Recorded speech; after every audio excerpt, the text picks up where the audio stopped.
bien, salut à tous et bienvenue dans cette nouvelle vidéo sur la chaîne Lou IT. Aujourd'hui, on va parler de logiciels et pas n'importe lequel. On va parler de logiciels MOBA externes. J'ai vu qu'il y avait très peu de vidéos en français disponibles sur YouTube et je me suis dit pourquoi pas faire une petite vidéo assez simple, hein, d'une dizaine de minutes, pour présenter ce logiciel-là, sa customisation, son interface et puis son fonctionnement principalement aussi qui est très important. C'est un logiciel de gestion de connexion SSH principalement, hein, mais qui a plein d'autres petites fonctionnalités assez sympas et assez pratiques surtout.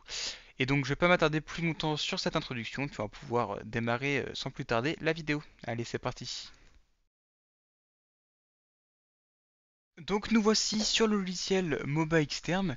Donc voici un petit peu comment le logiciel se présente, hein. Après avoir effectué l'installation, vous aurez normalement un icône sur le bureau pour pouvoir lancer ce logiciel. Bon, rien de compliqué, hein, une install classique. Donc quand vous arrivez sur le logiciel, voici un petit peu à quoi ça ressemble. On a donc ici, hein, quelques boutons, terminal, session, view. Donc là on va pouvoir modifier tout nos affichages, notamment en mode full screen. Bon, j'utilise jamais, hein, parce que Mobile System c'est le genre de logiciel, hein, qu'on laisse ici, puis on fait des petits moves entre nos différents onglets. Ensuite, on va avoir peut-être plein de petites fonctionnalités un peu en dessous. Donc là, session, serveur, tools. Donc Tools, il y a plein de petits trucs. Il y a notamment un éditeur de texte qui va pouvoir, on va pouvoir éditer. Il y a notamment Mobadiff qui est un comparateur de fichiers. C'est très très pratique, hein. Dans les fichiers de config, par exemple, quand on est sur une machine distante, on va pouvoir aussi utiliser du PowerShell, command prompt, list running process aussi, très intéressant. Des petites choses un petit peu network, peut-être un petit peu un Wireshark en un peu moins puissant. J'ai pas trop testé ces fonctionnalités là, je vous avoue. Ensuite, on va avoir une session games. Bon, là, c'est les jeux Windows, hein. Pas grand chose, hein. On va pouvoir cliquer puis avoir une petite page de jeux Windows.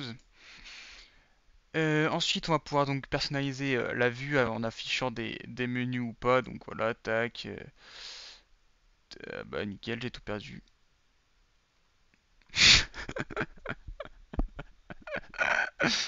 Donc, donc voilà.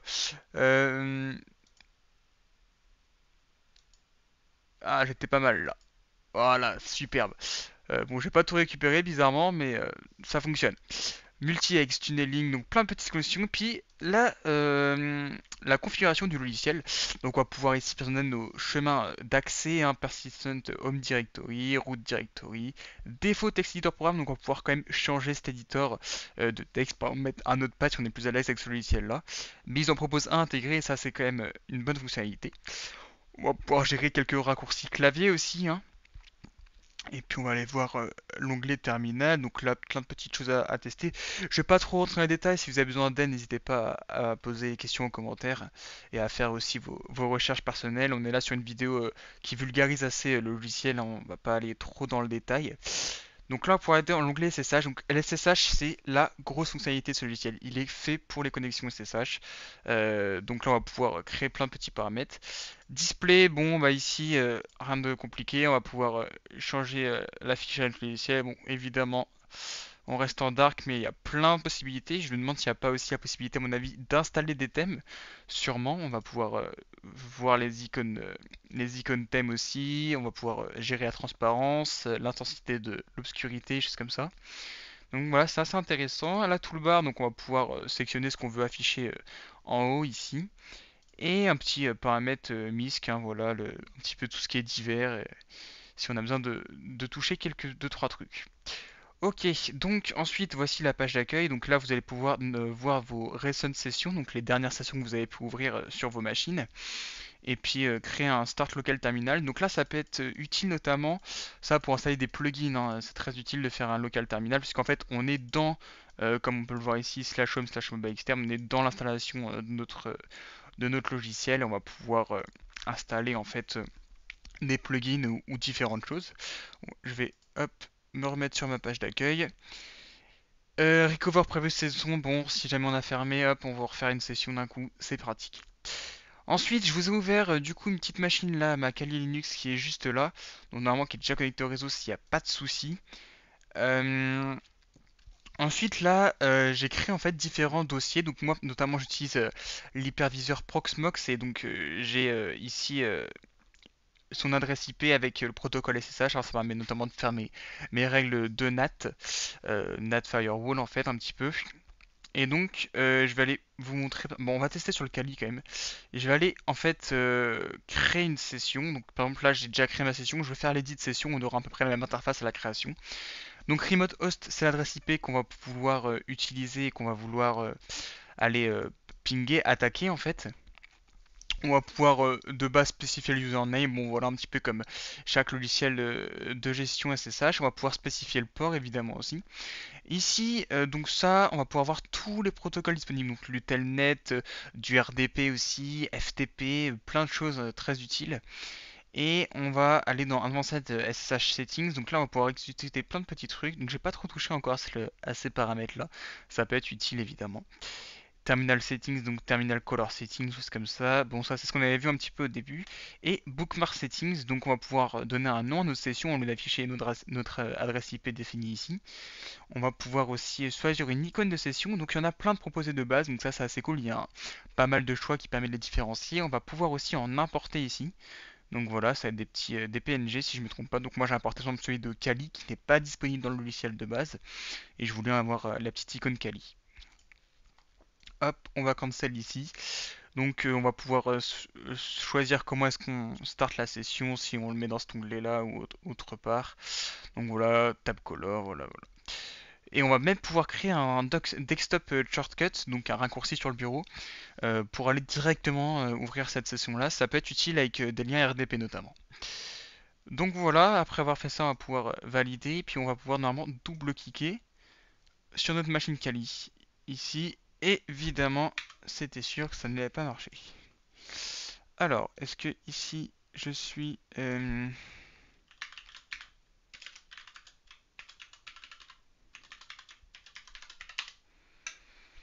on va se connecter à notre Kali hein, et on va bien voir ce qu'il en est. Donc c'est VirtualBox, hein, si jamais il y a besoin de tuto, commentaires, c'est pareil. Ok, donc normalement là j'ai pas de VPN d'entrée. Je relance la connexion, network error encore une fois. Hop là, le Kali. Ouvrir un terminal directement sur la session pour voir. Alors surtout que c'est une config assez spéciale, moi, sur hop, IPA 56.6. Est-ce qu'on est bien sur ça? Normalement, oui. 56.6, oui. On va peut-être pouvoir voir si notre... ah, c'est pas ça. Si, système, CTL.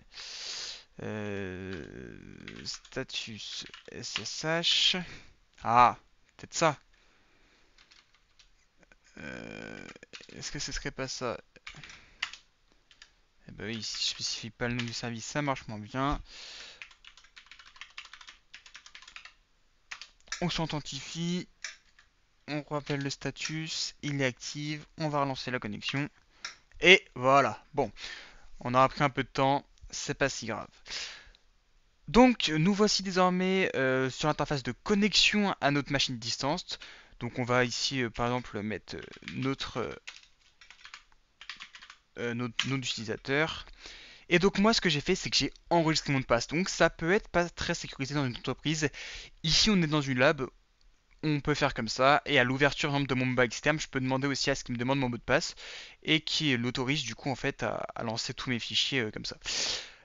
Donc voici, nous voici désormais connectés à notre machine distante. Donc voici, on a le terminal hein, évidemment. Hop, donc voilà, tout fonctionne parfaitement. En dessous, on va pouvoir avoir un petit remote monitoring qui va nous permettre de voir le nom de la machine, l'utilisation du CPU, de sa RAM, et puis voir aussi les transferts au niveau des protocoles Internet, enfin protocoles Internet, des transferts de fichiers plutôt, donc de la vitesse, voir les process en cours, et voir le nombre de connexions en ce moment sur cette machine-là. On pourra voir aussi notre temps de connexion à cette session, le temps de connexion de la machine, enfin le temps de d'uptime en fait. Et l'utilisation de disque aussi, ça peut être intéressant quand on fait des petites modifs, de la copie de fichiers, choses comme ça. Et quelque chose qui mélange un petit peu le logiciel WinSCP qui est très bien connu, c'est en fait cette interface ici d'explorateur de fichiers directement intégré à un mobile externe qui est connecté à distance à la machine et on va pouvoir en fait modifier, ouvrir des fichiers et en importer de nouveaux, hein.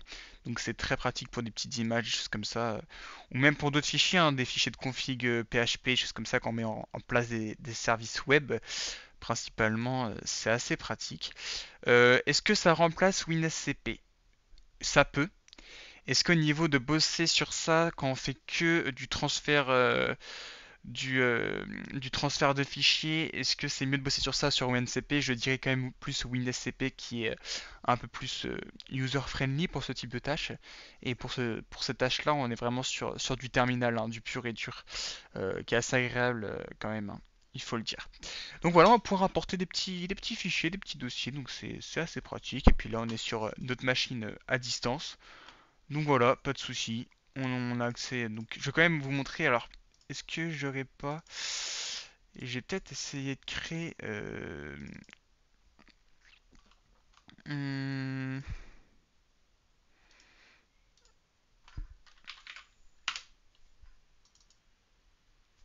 et ouais,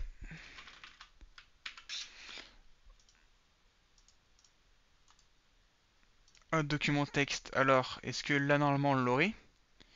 Si je monte un peu plus haut. Alors non, peut-être pas trop quand même. L Durand, tac. Et ouais, le test ici. Et donc là, je le double-clique. Donc là, il va me demander, parce que j'avais pas préconfiguré ça moi. Donc du coup, MOBA RTE, hop, je sélectionne. Et voilà, donc j'ai en fait une petite interface, c'est comme ça, qui est liée au MOBA externe en fait. Donc c'est des petits logiciels, petits utilitaires aussi qui sont liés avec ce logiciel-là et c'est très pratique. Les macros, pas trop testés, très utiles j'imagine aussi. Et puis là, des petits tools sur le côté avec MOBA que j'ai présenté au début de vidéo. Donc voilà, c'est assez pratique. C'est un logiciel qui est pas très compliqué. Puis il y a aussi cette interface là sur le côté, on va pouvoir par exemple créer un nouveau dossier, puis créer lab archi, hop. Et puis là-dedans, je vais pouvoir faire une new session. Et quand on arrive sur ça, je choisis bon, mon session type. Puis comme j'ai vu tout à l'heure, hop, ici je tape mon IP avec des numéros, c'est mieux, voilà, tac. Bon voilà, ici le username qu'on peut toujours laisser là-dedans, ça évite en fait de le retaper à chaque connexion, c'est pas non plus très embêtant, mais ça peut faire gagner du temps, c'est assez pratique tout de même. Et puis le bookmark settings que j'expliquais en début de vidéo aussi.